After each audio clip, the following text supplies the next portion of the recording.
Hello বন্ধুরা, আজকে আমরা চলে এসেছি আজকে নতুন একটা ভিডিও নিয়ে। পালং শাক চাষ। তো শীতের পালং শাক চাষ একটি লাভজনক চাষ। তো আপনারা দেখতে পাচ্ছেন এখানে আমরা প্রায় 1 কেজি মতো বীজ ফেলেছি এখানে আমরা। তো এই পালং শাক চাষে আমরা খুবই একটা লাভজনক চাষ।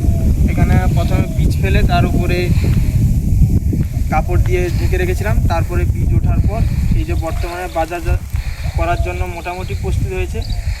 তো আজকে আমরা এখানে এটাই আলোচনা করব যে এখানে আমরা কি ওষুধ ও কি সার দিয়েছি। এখানে ওষুধ বলতে প্রথমে ওঠার পর আমরা একটা ধসা পচার ওষুধ মেরেছিলাম। তারপরে যখন 3 পাতা ফোটার মুখ হয়েছিল সেই সময় আমরা সার দিয়েছি অল্প পরিমাণ, ডিএপি আর ইউরিয়া।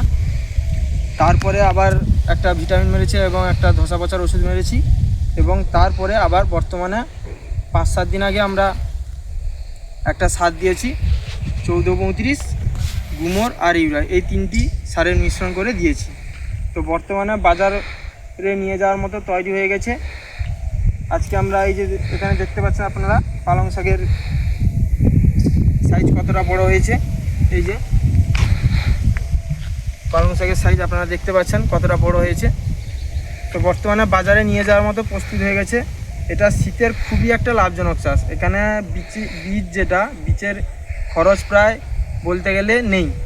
খরচ এখানে 1 কেজি বীজের দাম এই 150 থেকে 200 টাকা মতো পড়বে।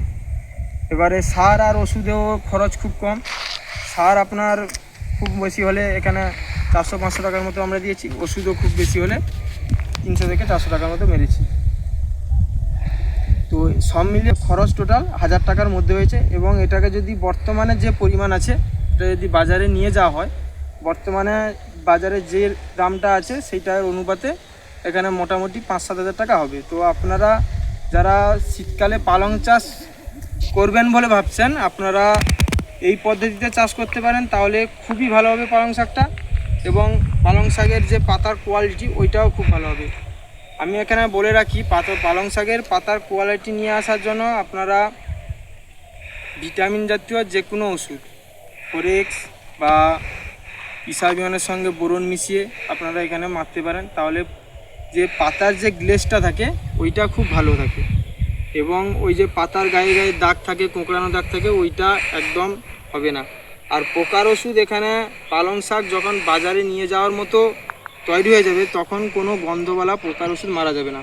তখন এখানে K18 বা যে পোকার ওষুধ আছে তোমার বক্সার, ওইটাই ছাড়া অন্য কোনো পোকার ওষুধ মারা যাবে না। এখানে তখন ওই বায়োকেমিক্যালের কোনো ওষুধ মারতে হবে। যদি গন্ধওয়ালা কোনো পোকার ওষুধ মারা হয় তাহলে কিন্তু পালং শাক বাজারে নিয়ে যাওয়া যাবে না, সেক্ষেত্রে অসুবিধা সৃষ্টি করে।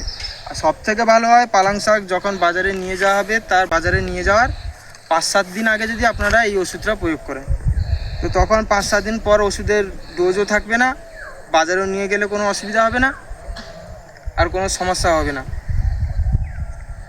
কে কোথা থেকে দেখছেন কমেন্ট করে জানাবেন। ভিডিওটি ভালো লাগে লাইক করবেন, সাবস্ক্রাইব করবেন, চ্যানেল নতুন হলে সাবস্ক্রাইব করবেন এবং পাশে থাকবেন।